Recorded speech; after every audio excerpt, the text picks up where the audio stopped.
Welcome to Work From Your Happy Place, the podcast that equips you with the tools, know-how, and motivation to live your dreams and find your happy place. Be sure to sign up for our free weekly newsletter for a recap of the week's guests and a preview of what's in store. To sign up, simply text the word Happy Place with no space to 33444. Now, it's my pleasure to introduce the host of Work From Your Happy Place, Belinda Ellsworth. Hello, everyone, and welcome to Work From Your Happy Place. I'm your host, Belinda, and I'm excited about our guest today. I have Stephen Kay with me, and Stephen is the world's leading expert on how to license a product. He's also a 2018-19 AAAS Lemelson Invention Ambassador. He achieved repeat success as an independent inventor, including defending his intellectual property against one of the largest toy companies in the world in federal court. The innovative packaging solution he brought to market is protected by more than 20 patents and received 15 industry awards, including 2 Edisons. Products he invented have sold in Walmart, 7-Eleven, and Disney stores and theme parks worldwide, as well as been endorsed by Michael Jordan, Alex Trebek, and Taylor Swift. His coaching program, InventRight, multiple books, and popular YouTube channel, InventRight TV, have helped people from more than 65 countries license their product ideas. It is my pleasure to welcome Stephen to our show today. Well, thank you very much for that introduction. Yes, it's pretty impressive, I'll say that. Well, after, when I listened to it, it's like, wow, this guy really knows what he's talking about. But we'll see, I guess, on this interview. Yes, we will. Well, you can't deny the awards and you can't deny the success statistics. So those are pretty real. So congratulations on all of that. That's wonderful. Well, thank you very much. So let's just fill in some of the gaps from that bio and let's get to know you a little bit more. Tell us a little bit more about your journey. How did you get where you are today, earning all of these awards? And then what are you really able to help people do today? Well, let's see. I started studying economics at Santa Clara University in Silicon Valley. And I realized very quickly that I didn't want to be a business person. I didn't like business. So I took an art class by mistake and found that I loved to work with my hands. So I transferred over to another school, San Jose State University, and started to study art. And I realized very quickly, wow, I'm not going to be a great artist here. So I started to combine a little bit of business with my art. And I went down that road of creating things and selling things at street corners up and down the state of California, which led me to work with a startup company in the late 80s called Worlds of Wonder, which we launched Teddy Ruxpin, the first talking teddy bear, and laser tag. And that's where I learned about licensing, how creative people like myself can come up with ideas, show those ideas to companies that are looking for ideas. And if they like it, they will rent it or license it from you and pay you a royalty on each and every one they sell. It's a great business model for people like myself that really don't want to run a business. So that's what I've done through my career, license ideas to companies, and now I educate other creative people how they can do the exact same thing. Wow, that's awesome. So you kind of just took the best of kind of what you were studying and said, how can I sort of blend this into finding the perfect career for myself? Well, kind of, I realized very quickly that I wasn't going to be this great artist. So I just started making things, and I realized very quickly I really enjoyed it, and I could test my ideas very, very quickly, which led for about, I would say about 5 years of just selling things at street corners. And everybody thought I was the biggest loser on the planet, including my family, my friends. They were buying cars and they had great jobs. And that journey eventually led to my first job. That was at Worlds of Wonder. And I learned all about licensing. And that business model is not being taught today at the university. So this model of how to launch ideas through not starting a business it's gained popularity.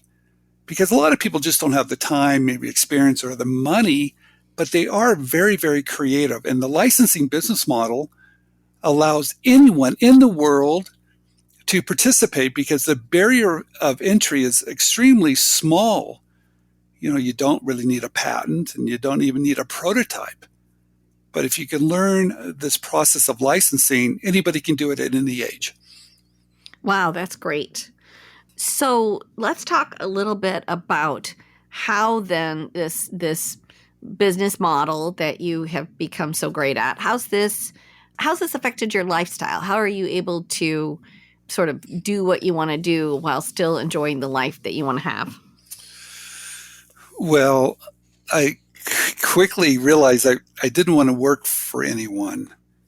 And I married this amazing woman that I met at Worlds of Wonder. And I knew that I wanted to make a living and support my family by being creative and licensing my ideas. And she only gave me about a year to figure it out. So, or she was going to make me get a job. That didn't sound great. So I figured that if I showed a company the benefit of an idea, that if they liked it, then maybe I would do a couple other things. But by showing them just the benefit through a sell sheet, a one-page marketing piece that showed my product idea, which could be a drawing or a 3D computer-generated rendering, and if they liked it, then it was a really easy concept. It allowed me to be an idea factory. Mm-hmm. It allowed me to come up with a lot of ideas. So it allowed me to, the thing that I really love about licensing, and my father had mentioned this to me early on in my career. He said, Steve, in order to create great wealth, you have to figure out how to do something that doesn't require your hands, your presence, and has a multiplying effect. And I didn't get it at first until I was on that production line in China overseeing Teddy Ruxpin.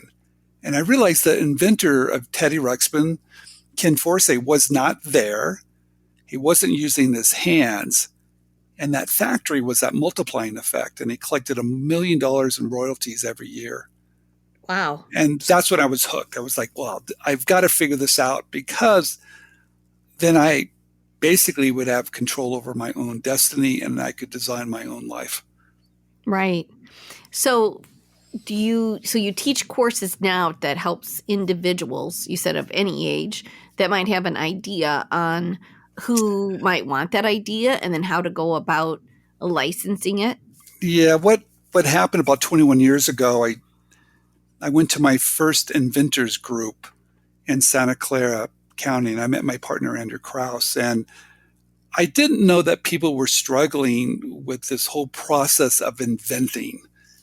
And because it was fairly easy for me, and I started to show some of the things that I had licensed to this group of inventors, and I realized very quickly I was doing it very differently. And we started a company 21 years ago called InventRight, R-I-G-H-T, and I just wanted to talk about it.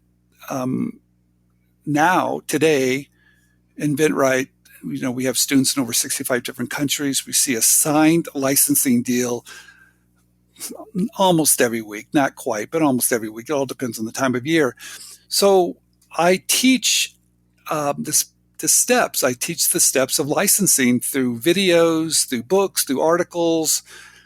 And we also have a coaching program. But all the information I give away for free on my YouTube channel and through all the articles I've written over the years. Wow, that is great. So let's talk about skill sets, because everybody's kind of got their superpowers, right? And I think it's good when you identify yours and you're able to use them in their best way. But what have you identified as kind of your superpowers that have really sort of helped you in your success journey? God, I love that question. I started failing in second grade, and I've been failing ever since. I have a learning disability that made school very, very difficult for me, but it gave me my superpower. And that superpower is able to look at things differently, to find a way around obstacles where some people might, maybe they're not making those type of connections. So I have the ability to look at a situation and think, well, what are the options? Why do we have to go straight? Maybe we could go to the left or to the right, or maybe we have to go inside of a different door. So any obstacles that come in my way, such as writing, I'm not a writer. I can barely put 2 sentences together, but I've written over 1,000 articles on Forbes, Inc. and Entrepreneur and other platforms, and I've written 5 books. But like I said, I'm not a writer. So I think that's my superpower, is figuring out how to get around situations that I think definitely would hold me back. Wow, that is great. I think that is, honestly, that's a great superpower to have. And it's not one that typically people share, so I love it that it's a little bit different. But I think that that's what really sort of holds people back, is they get stuck, and then they look at it as a dead end. They don't try to figure out how to go around, how to figure out another way, how to figure out a solution. I see that probably 80% of the time. Yeah, I think there's a fear of failure. Oh, absolutely. And trust me, I don't like to fail either, but I guess I've gotten so used to it that it irritates me. It doesn't stop me. It actually motivates me to find a way to succeed. So, like I said, I've been failing since the 2nd grade, and I was tested in my mid-40s because I wanted to go back to school. And they said, when I took these tests, they said, Mr. Key, we really don't know of anything you could do. I tested so poorly. And that's when I realized that I was different. And then I started to realize that the guilt went away for being different.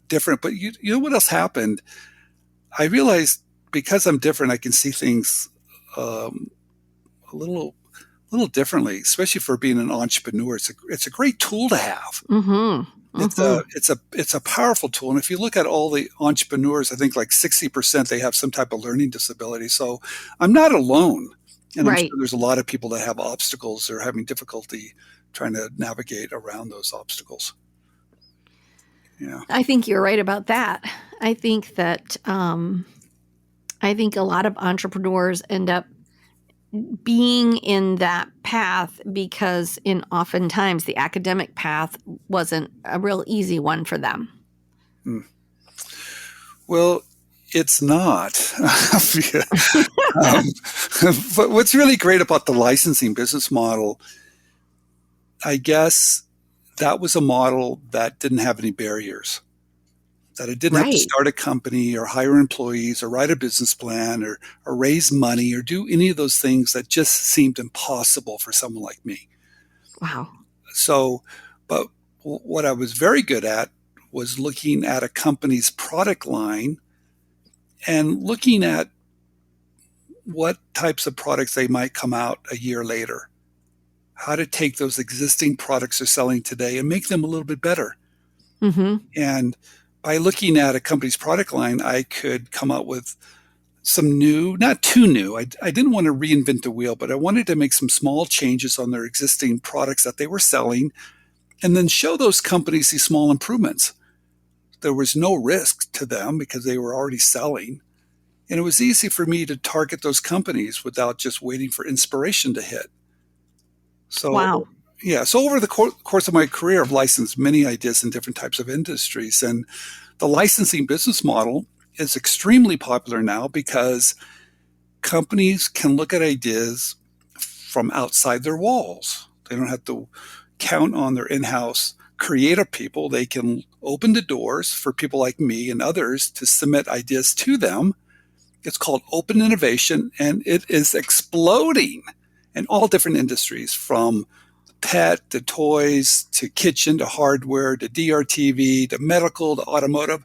Every industry needs ideas. If companies don't innovate, they die. Yep, that is absolutely true. I love this. I love this whole conversation. So let's talk about one of your most outstanding accomplishments, something that is a standout for you that you're quite proud of. Well, I guess it's changed, right? Mm-hmm. Yep. When I first started out, it was licensing my first product and then seeing that on TV. It was called the Michael Jordan Wall Ball. It was an indoor Nerf basketball game. The backboard was in the shape of Michael Jordan. And it was such a simple idea that when I sent it to Ohio Art that had the license of Michael Jordan, they loved it. 3 days later, I had a contract and it sold for 10 years. And every Saturday morning, I'd sit there with my family and there was a commercial with Michael Jordan shooting this little Nerf ball into this basket. And he would say, the best looking backboard I've ever seen. That gave me the confidence that I could do this. Wow.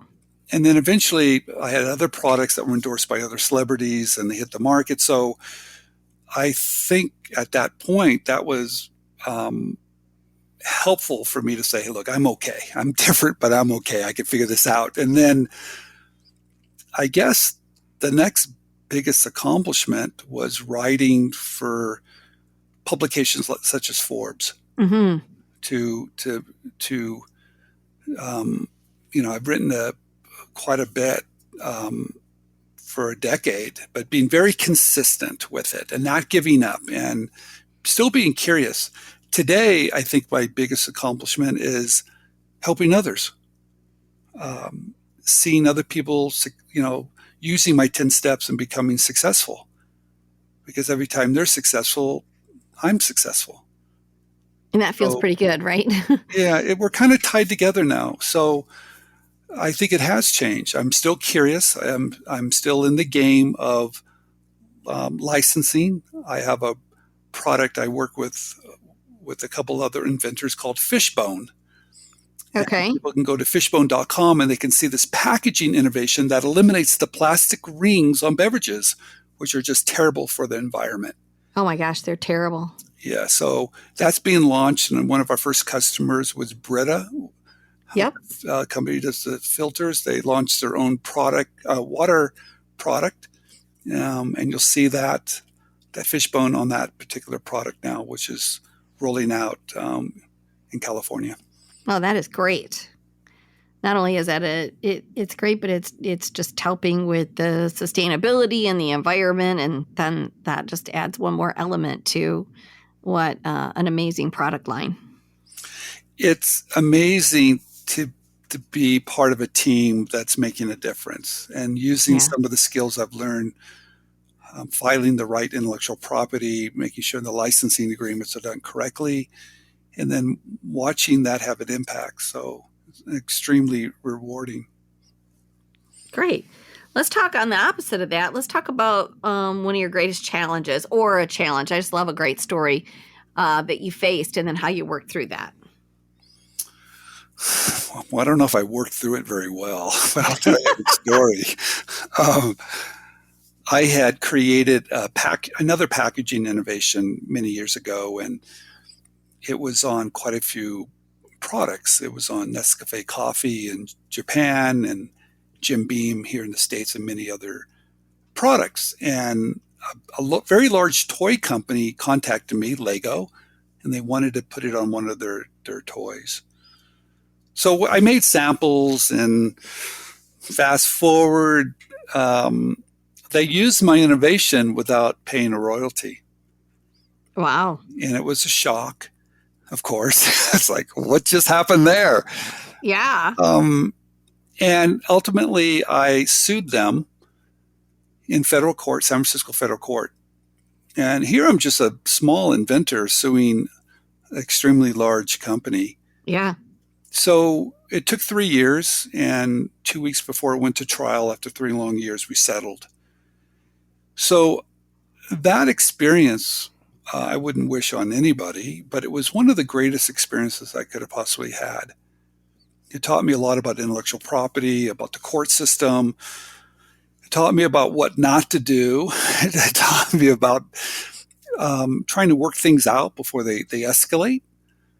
I think there's a lot of things people can do. I think we rush to judgment too quick. Mm-hmm. I think we need to slow down, take a deep breath, and see if we can work it out, because there's always ways to work it out before it Mm-hmm. goes to the point where you're spending all this time and money on something that at the end of the day, I don't know if it was that important. So that was a pretty big obstacle. That's a big emotional obstacle, because when someone takes something from you, you feel violated a little bit, right? Yep. So 100%. yeah, so I got over that, and now I help others when situations appear that maybe having a cool head, you can get through it without spending too much time or money on it. That's great. And that is what it is. A lot of time, a lot of money, and there usually isn't a huge big winner at the end of the day. So Yeah. it's tough. So let's talk on a more positive note. What does working from your happy place mean to you? Well, that's a really great question. I'm really glad we're having it too. My happy place is really doing the things I want to do each and every day, and being able to design that lifestyle and waking up every day excited about the day ahead. I think I'm very fortunate to be able to do that. I'm also very fortunate to realize that for entrepreneurs, we have a tendency sometimes to live in the future and not live in the present, because we're always looking to reach our goals. Mm-hmm. And I think that's a mistake. I think it's okay to work towards them and work very hard and be persistent and be very determined. But at the end of the day, those are just goals.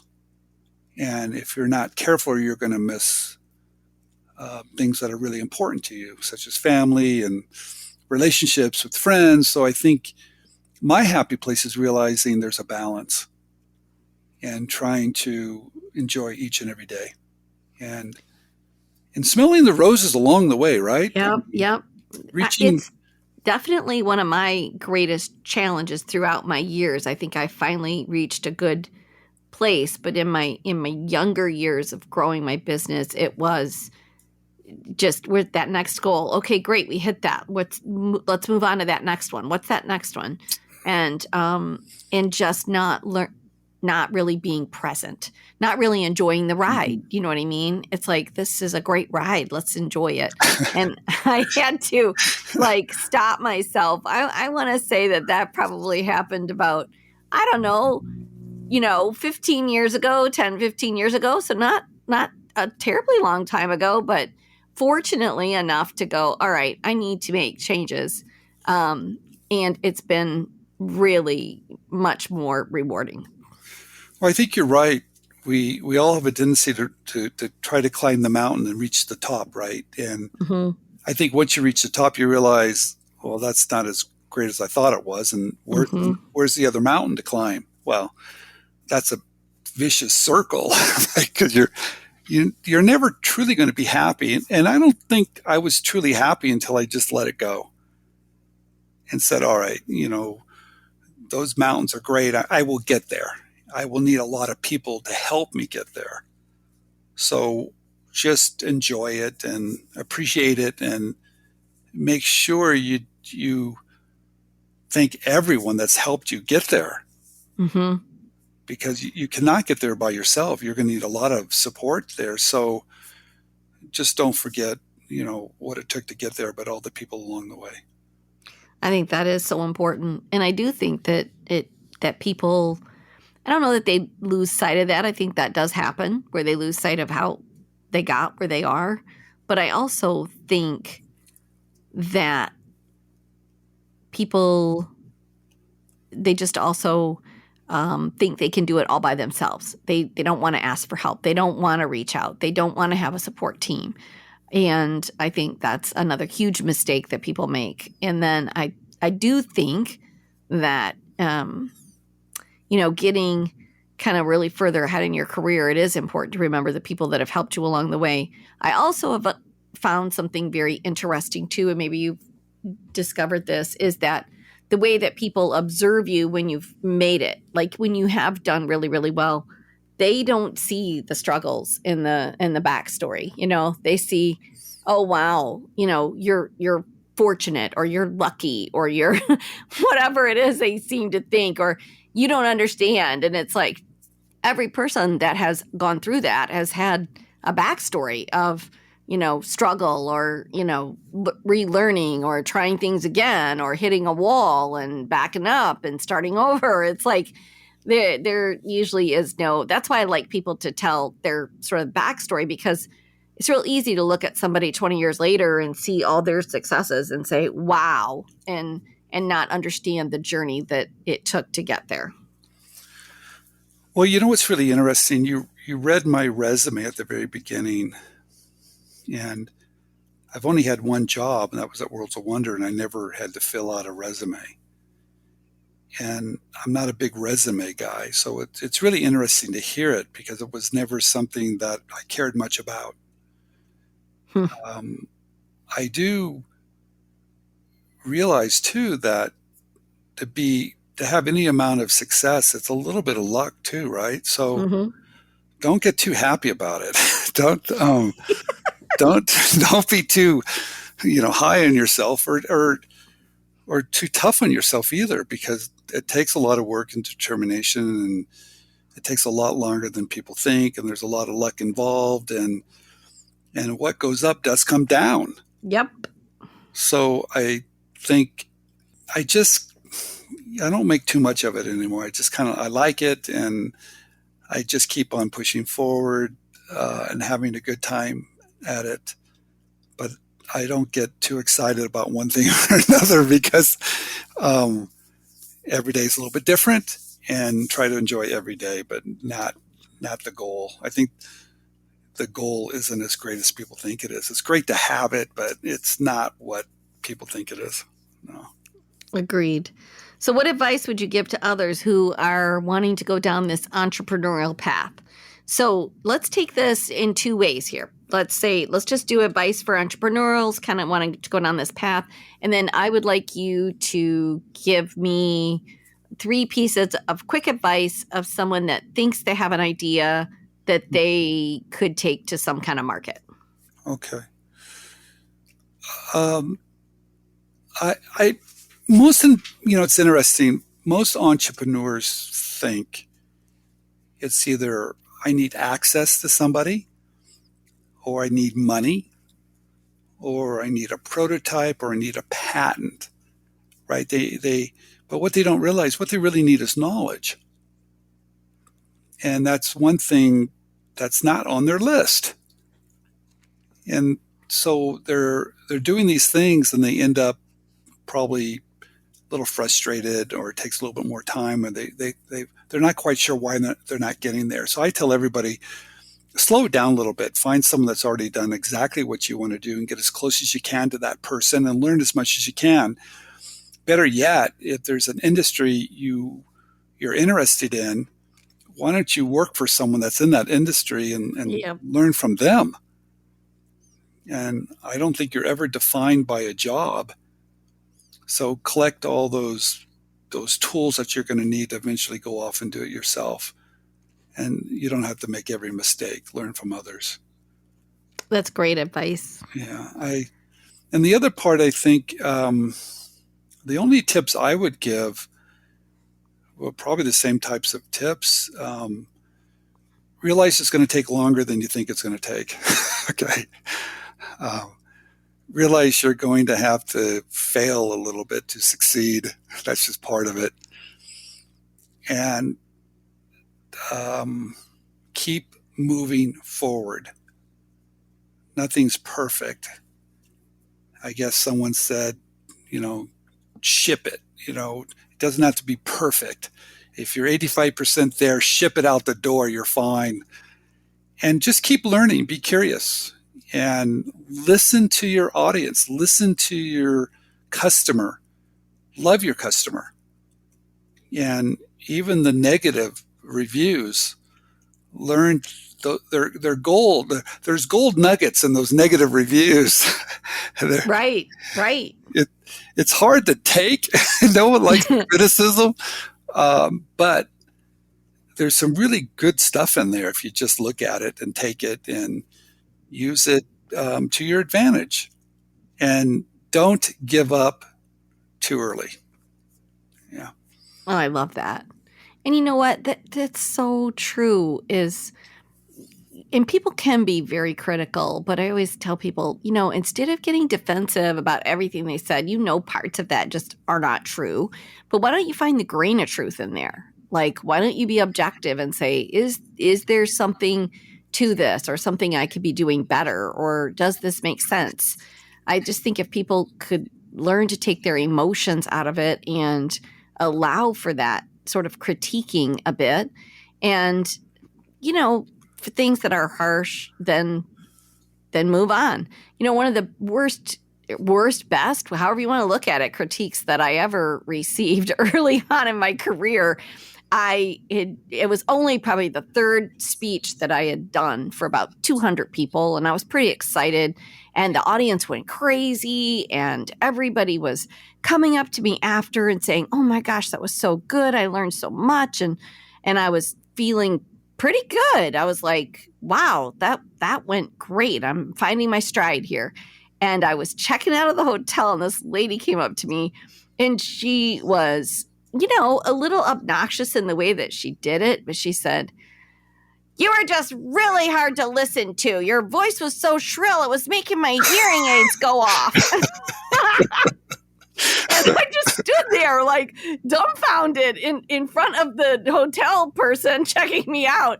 And I said, "Oh, well, thanks. I'll keep that in mind." And I was kind of mad. I was like, how, like my first was this, indignant thing. It was like, how dare her after I just did that. And all those people, came up and said what a great job I did. And that's the only thing she got out of it.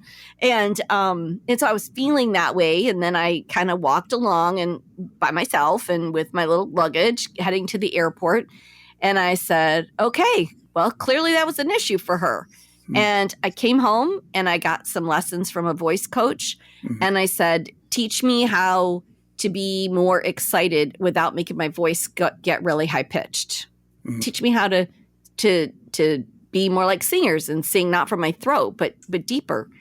And I got those few lessons, and what a difference. And had I just thought, what a jerk lady, you know what I mean? And not paid any attention to that, I don't think I would have gone on to have as good a career as I had. Well, what's amazing is that's the story you're telling, right? The hardest, sometimes the things we go through that are the most difficult end up being the best. Yeah. And those are the stories you tell. And I love those stories because you learn from them, right? And they do make a difference. And you changed, and now you're telling that story again. So I love those type of stories because I have way too many. And but I've realized that there's always room for improvement. I've also realized that when people are poking you, that's where we actually get our best marketing material. Because if they're poking you, there's something there. Yep. And it allows you to address it and come back and do a better job. So there's a great book, and hopefully everybody gets this. It's called The Obstacle is the Way by Ryan Holiday. And that's a book that I probably use every single day in terms of a piece of it. And it basically says every day you're going to have an obstacle in front of you. And you can look at it two different ways. And the best way to look at it is that obstacle is an opportunity for greatness. And who was that by? That's Ryan Holiday.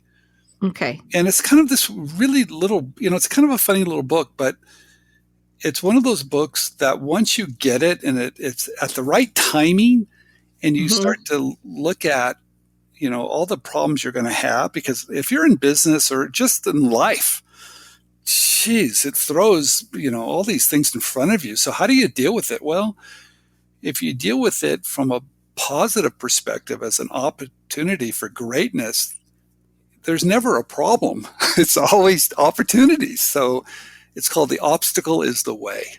It's a great book. Perfect.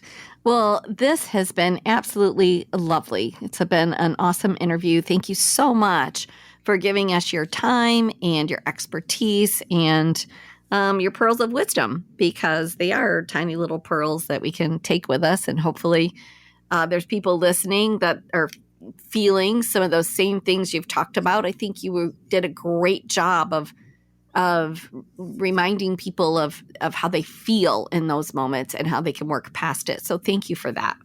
Well, thank you very much for the opportunity. And if anybody's listening and this whole business model seems interesting, please check out my YouTube channel. There's over 700 videos on how you can license your own ideas, and it's called InventRight TV. So please join us and learn how to take that creativity and bring it to market so other people can share. Oh, gosh. I was going to just ask you to share where they can find you, so that's perfect. Thank you so much. And to all of our listeners, thank you so much for joining in today. And remember to hit that subscribe or follow button so you don't miss a single great episode. And the best form of appreciation you can give us is by sharing it with a friend. So thank you once again for being part of Work From Your Happy Place. Thanks for joining us at Work From Your Happy Place. If you like what you hear, please share it with your friends. And be sure to rate and review us on iTunes or Stitcher.